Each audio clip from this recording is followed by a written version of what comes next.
Este é provavelmente o drone mais pequeno, mas mais completo do mercado. Eu tive a possibilidade de experimentar em várias localizações e vou partilhar contigo como é que correu esta minha experiência, dizer-te os pontos positivos e ainda os pontos que podem ser melhorados. Fica por aí. Depois de algumas horas de voo, foi inevitável a comparação com o meu Mavic 2, o drone que eu ainda utilizo, e devo dizer-te que talvez tenha encontrado um substituto. Mas vamos verificar as características principais. Antes disso, quero apenas dizer-te que todas as semanas neste canal um vídeo novo sobre tecnologia e para saberes um pouco mais sobre o que eu ando a testar, passa no Instagram, é lá que eu partilho essa informação. Então, a primeira coisa, podes filmar Full HD até 120 frames por segundo, ou então 4K, se fizer sentido para ti, até 60 frames, algo superior comparativamente com o meu Mavic 2. Se para além das filmagens procuras também tirar fotografias, então aqui contas com 48 megapixels. Para além disso, tem a tecnologia Dual Native ISO, que vai garantir que em zonas com pouca luz ele vai ter uma melhor qualidade de imagem e assim podes, obviamente, depois trabalhar na pós-produção. Vem incorporado com a tecnologia APAS, que significa Advanced Pilot Assistant System, e neste caso é a versão 4.0, o que vai garantir que no momento em que estás a deslocar o drone e ele localiza um obstáculo, ele vai desviar-se ligeiramente e vai continuar o seu caminho. Portanto, um detalhe interessante não só para quem já utiliza há algum tempo, mas também para quem está simplesmente agora a começar. Já vou falar do comando mais em detalhe, mas devo dizer-te que vais poder receber toda a informação em Full HD 30 frames por segundo e podes, se não existir nenhum obstáculo, conseguir pilotar até 12 km, o que é um ponto muito interessante. E agora vamos falar da autonomia, que basicamente vais colocar a bateria aqui na parte de trás, ok? E esta brincadeira dá-te para 34 minutos. Obviamente que isto vai sempre depender do vento que existe no momento. Eu diria que entre descolar e aterrar vais contar com 30 minutos, pelo menos no cálculo que eu fiz. Isto atinge, neste caso, uma velocidade máxima de 21 km por hora, algo também a considerar, contudo acaba por ser um pouco inferior comparativamente com o meu drone, neste caso o Mavic 2 Pro. A juntar a tudo isso tens vários modos, onde eu quero salientar o Focus Track, que vai garantir que ele vai perseguir algo que está em movimento, se assim o entenderes. Por exemplo, eu posso estar a correr e parametrizar para que ele venha correr atrás de mim, isso é possível, neste caso ele vai fazer a captura da imagem. Para além disso, vais contar com vários sensores, e isto aqui é uma grande evolução comparativamente com modelos passados. Neste caso tens sensores frontais, tens também estes sensores que vão, neste caso, funcionar como superiores e também inferiores, ou seja, não tens 360, mas muito sinceramente acaba por ser o suficiente para quem está a dar os primeiros passos ou então que está numa zona que não tem aqui a total visibilidade e vai evitar qualquer tipo de situação menos agradável. Uma inovação foi a capacidade de tirar fotos na vertical, ou seja, eu já partilhei uma foto no meu Instagram, eu vou colocá-la aqui.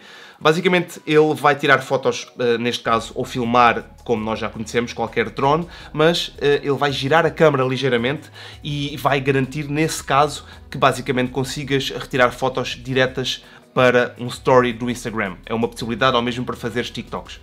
O mais interessante de tudo isto é que toda esta tecnologia que eu acabei de falar está bem compactada no equipamento que pesa menos de 250 gramas. Isso significa que vais evitar muitas burocracias, como por exemplo ter a necessidade de fazer seguros, mas atenção, ainda assim há várias regras e um drone, como eu já partilhei noutros vídeos, há muito tempo que deixou de ser simplesmente um brinquedo, contudo, este é aquele que, do meu ponto de vista, acaba por agilizar um pouco esta situação e vem aligeirar para garantir que também tires aqui o máximo partido, sem tantos detalhes que de algum modo te podem desencorajar a começares a utilizar este tipo de tecnologia.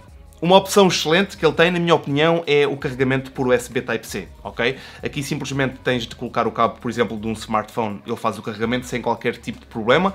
E aqui exatamente a mesma coisa, ou seja, nas outras baterias tens essa possibilidade e depois tens ainda uma saída de, neste caso USB, que podes carregar um outro equipamento ou mesmo um smartphone. De salientar que na parte de trás e sem proteção tens, neste caso, o espaço para colocar o cartão de memória. Isto porquê? Porque ele tem 2 GB de memória interna, muito menos comparativamente com os outros equipamentos já lançados, contudo, claro que vais colocar aqui o cartão de memória e ele vai expandir de imediato. Eu fui para a rua testar e estas são algumas imagens do tipo de qualidade e de versatilidade que podes retirar deste equipamento.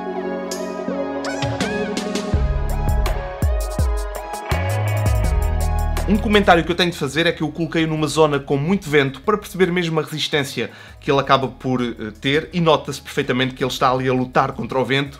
mas vai garantir uma imagem muito estável. Portanto, esse detalhe tenho também de partilhar. Contudo, quando eu tentei fazer hyperlapse, eu percebi que ele não está a 100% a fazer a estabilização. Tem atenção a esse ponto, contudo, de resto, vais fazer uma filmagem bastante interessante, mesmo com algum vento, garantindo a estabilidade e a qualidade de imagem.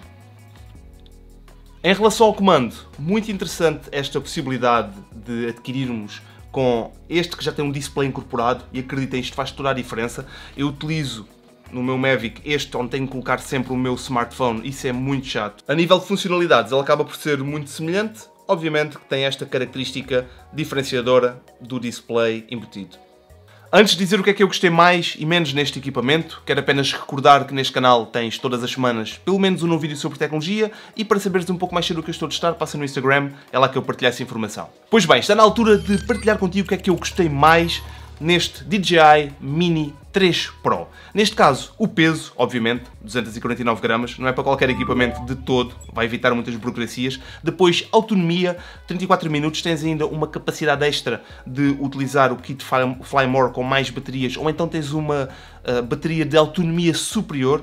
Não mencionei aqui tanto, depois não tive a possibilidade de testar.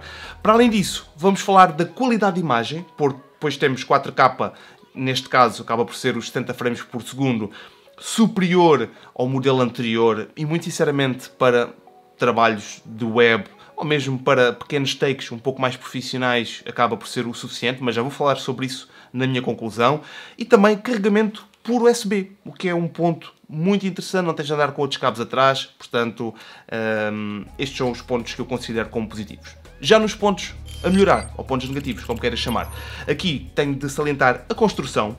Eu reparei e comparei neste caso com o meu Mavic, o Pro, e eu noto que nesta parte das hélices está devidamente protegido. Aqui não, simplesmente está aberto, ok?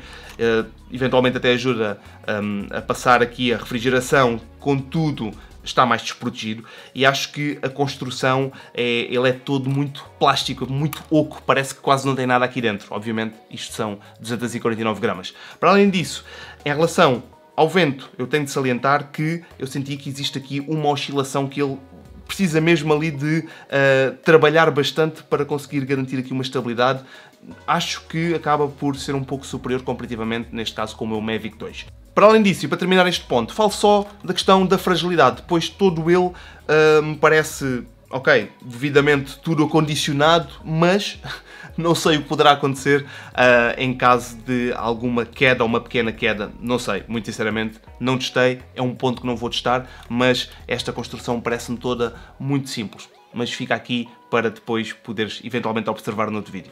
E agora a minha conclusão, para quem é que poderá servir este drone? Sem dúvida para quem quer fazer férias em família, quer retirar algumas imagens, quer fazer conteúdo para, neste caso, o Instagram, para o TikTok, para alimentar todo tipo de redes sociais, para o YouTube. Acho que é um equipamento bastante interessante. E a tua pergunta pode ser, mas serve para alguém mais profissional, para fazer, por exemplo, trabalho em fotografia, em vídeo, em fazer casamentos, fazer trabalhos um pouco que requerem aqui mais qualidade? Muito sinceramente, eu acho que sem dúvida. Se eventualmente tiveres as condições de luz perfeitas, eu acho que não vais ter mesmo problema nenhum. Claro que se estivermos a falar de uma mega produção, aí precisas de outro tipo de qualidade, color grading, aí não é possível neste equipamento, embora ele forneça uma excelente qualidade de imagem, mas acaba por ter muita compressão, portanto aí a minha sugestão é que localizes outro que faça mais sentido. Mas, neste momento, com todos os equipamentos que a DJI está a oferecer, eu começo a olhar para duas possibilidades. Se queres algo mais simples, com uma boa autonomia, com uma capacidade de utilizar, seja no modo férias, seja, por exemplo, para fazer algo um pouco mais profissional, exportando a 4K 60 frames por segundo em caso de necessidade, tens este equipamento que sem dúvida vai servir na perfeição. Queres algo superior? Aí sim, estamos a falar do Mavic 3, um dos equipamentos também mais recentes da marca, mas na minha opinião, isto é apenas a minha opinião, eu começo a olhar só para estes dois equipamentos, eu sei que eles têm vários, mas eu iria decidir assim, ok? Para o modo A e para o modo B, tendo em conta que o modo B seria o Mavic 3, um toque mais profissional, um toque mais amador, e profissional QB, quando é necessário, algo mais simples. Sem dúvida, eu acho que o Mavic Mini vai funcionar na perfeição. Neste caso, a nova versão 3 Pro. Portanto, ficas aqui com o meu feedback, também com mais algumas imagens que eu pude captar. Utiliza os comentários para colocares as tuas dúvidas ou algum ponto que queiras ver melhor explicado. E devo dizer-te que antes de procurares um equipamento destes, verifica quais é que são as regras na tua zona, no caso no teu país, seja onde for, para garantir que estás a cumprir a 100% e que não tens nenhuma situação menos agradável no futuro, ok? Se tiveres alguma questão quanto a isso, coloca também nos comentários. Por fim, faz sentido fazer uma comparação com os equipamentos da DJI para clarificar quais é que são os pontos principais de cada um e qual é que deves optar? Não sei, se isso fizer sentido, diz-me também, vou gostar de saber. Acompanha-me nas redes sociais para saberes o que eu estou a testar e agora encontro-te por aí para um próximo vídeo. Um abraço.